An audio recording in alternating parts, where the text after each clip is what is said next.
Welcome back to Research and to another episode of Buy or Buy. If it's your first time here, my name's Adriana and this channel is dedicated to sharing all the lessons I've learned and am learning as a new real estate investor.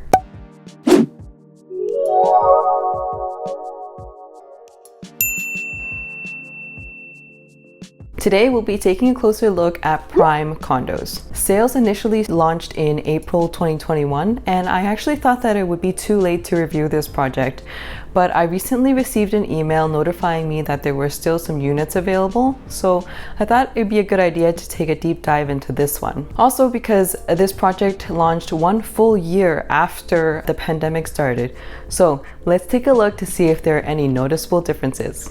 This project is a 46-story, 595-unit tower located at the southeast corner of Jarvis and Gerrard Street. It's a block away from Ryerson University and just across the street from Allen Gardens. Now, this site is located within a heritage conservation district. And if you'd like to learn more about these types of designations, I have a city planning video that I can link here. This project falls into the Moss Park neighborhood, and in between 2011 and 2016, the population of this neighborhood grew by 25.8%, which is a lot. For reference, the City of Toronto average within the same time period was only 4.5%. The reason for this massive growth is because a lot of condos were completed in the neighborhood within this time frame. Next, let's go through the research checklist for Prime Condos. Elevators. Is there a ratio of 1 elevator to service 10 floors or better? No. There are only 4 elevators to service the 46 floors. Just a reminder that if elevators are overextended, they're more prone to breaking down and the wait time for residents tends to increase. Pool. As you know, my preference is for there to be no pool because of the operational and maintenance costs. There's no pool planned for this building, so that's a check for me. In fact, let's take a closer look at the amenities because they've undoubtedly been impacted and influenced by the pandemic and this prolonged work from home situation. There is a very large area dedicated to co-working space and even an option to work outdoors when the weather is warmer. This is pretty neat because for those who can now work remotely more often or even permanently, there's an option for you to change your scenery. You just need to go down to the 2nd floor. They've also dedicated the entire 3rd floor for fitness, which is great because residents can save on a gym membership. There's also an outdoor area for fitness, which is really cool and I actually haven't seen in other projects. The only downside to the indoor-outdoor setup is that the outdoor half will only be available as weather permits, so likely 6 months of the year at best. Transit. This site is in the heart of downtown and less than a 10-minute walk away from Dundas Station. It's also serviced by streetcar and bus routes nearby. Definitely a check. How about grocery stores? There is a Metro that is a 5-minute walk away and a Loblaws that is an 8-minute walk away. Now, both of these grocery stores are actually quite large, so you should be able to find everything you need to make your Gordon Ramsay meals. Let's take a closer look at the developer. CentreCourt specializes in high-rise residential buildings in dense urban environments. In the downtown core alone, they have 11 developments, which is quite impressive. They've also developed a reputation for completing projects on time, which is a good indication for you as the owner or as an investor because it means that the anticipated occupancy date or registration date for the building is pretty accurate. This is important to me because it definitely helps you plan out your next investment if you can rely on that date being accurate. Now, the fact that they have 11 buildings in the downtown core alone tells me that they're very familiar with the City of Toronto processes and requirements, which is really important when it comes to being able to complete buildings on time. So definitely no red flags here. In terms of adjacent developments, CentreCourt themselves have 6 developments in less than 3 major city blocks. There is another condo just south of this site that has been approved and it will be 36 stories with 351 units. Aside from that upcoming development by Minto, there is a similar 48-story condo about 300 meters down the street called Dundas Square Gardens. There are also 3 older apartment buildings right across the street on the west side of the Prime Condos site that are maximum 15 stories in height. I'm mentioning this because if you want sunset views or you like basking in the afternoon sun, you'll need to choose a unit on floor 15 or higher. To the immediate south is an Ontario courthouse, so if you're considering paying a premium for a south-facing unit, I want you to keep something in mind.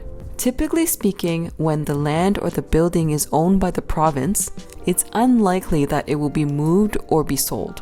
However, there is currently a 17-story Toronto courthouse being built next to Nathan Phillips Square, and that's actually supposed to consolidate all court services scattered throughout the city. Now, I'm not able to find if the courthouse beside Prime Condos is part of the consolidation or not, but if it is, that land will likely be sold, and at the rate things are going, another high-rise development could be proposed here. Next, my favorite part. Let's take a look at my top 2 picks for floor plans. My first pick is the Prime 450, which is a 1-bedroom, west-facing, 450 square foot unit going for $657,990. It's very similar to the Prime 443, but has slightly more privacy because the front door isn't facing the elevators. What I like about this unit is how well laid out it is for a unit on the small side.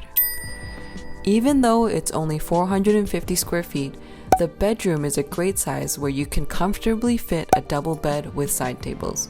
What I don't like about this unit is the lack of closet space. In the bedroom, there is a nook here where you could place a dresser. Other than that, the other challenge with this size of a unit is where you could set up your home office. If you also like this unit, remember to keep in mind that you'll need to be on floor 15 or higher in order to enjoy the sunset. My second pick is the Prime 520, which is a 1-bedroom plus den, south-facing, 520 square feet unit going for $739,990. What I like about this unit is the den that's perfect for setting up a home office and separate from the other areas. The bathroom is also quite large, and you can sneak in some storage solutions here and here. I also appreciate the size of the entrance closet over here. What I don't like about this unit is that there is no bathtub, and the fact that the living and dining space is more on the narrow side. What you'll notice is that all the floor plans on a typical floor plate do not have balconies that you can step out onto. In one of my other reviews, balconies were eliminated for a very specific regulatory reason.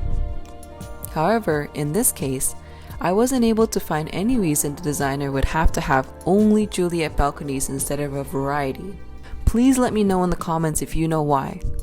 This really sucks if you're buying a larger unit because obviously they are more expensive and you'll have some stiff competition from the condo down the street who have a variety of balconies, both large and small.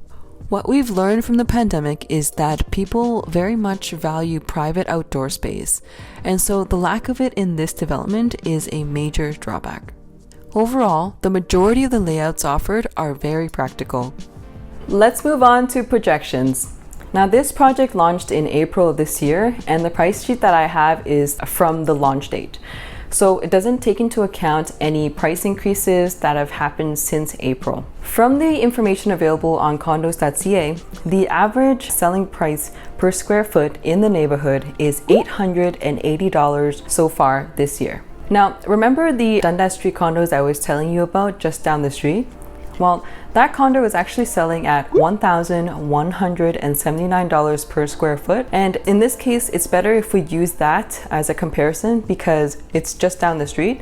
And since it's a completed building, there is sales information available. So it'll give us a better picture of what to expect. There is quite a bit of a difference between the neighborhood average, which is $880 per square foot, and the Dundas Square condos price per square foot, because Moss Park does cover a lot of ground, and there are definitely pockets of the neighborhood that aren't selling for anything above $1,000 per square foot yet. So once you churn out all the calculations, the average blended appreciation rate per year over the last 5 years minus an outlier, because you know how I like to be conservative, is 8.4% year over year. Now, this actually takes into account the COVID dip from last year, and 8.4% is really good. The estimated occupancy is currently 2025. So let's project out to 2025 and take a look at what the units could be valued at. At $657,990, the Prime 450 is $1,462 per square foot. In 2025, when the projected dollar per square foot is $1,627, it would result in a potential gross profit of $74,160.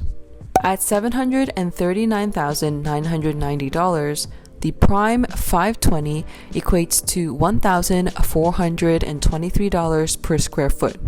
So it's very similar to the 450 in terms of price per square foot. If you're selling in 2025, there is a projected gross profit of $106,050. Remember that these prices are from April 2021, so you'll have to rerun the calculations for the updated prices if you're planning to buy. If you want to know how I calculate projected profit, take a look at my other video that I can link here. I walk through it step by step, and there's even a pre-formulated spreadsheet you can download. So, after everything that we've analyzed, what is the verdict? Is Prime Condos a buy or buy? All things considered, I think that Prime Condos is a buy. Now, I really don't like the fact that there are no balconies, even for the larger units, but you really can't have it all unless you have an unlimited budget. And just a reminder that even with the mass exodus of people away from the downtown core because of the pandemic, the average appreciation rate is still very good. So the numbers support that this would be a good investment. Thanks again for joining me on this episode of Buy or Buy. I hope you enjoyed it, and I hope to see you soon on another episode. Take care.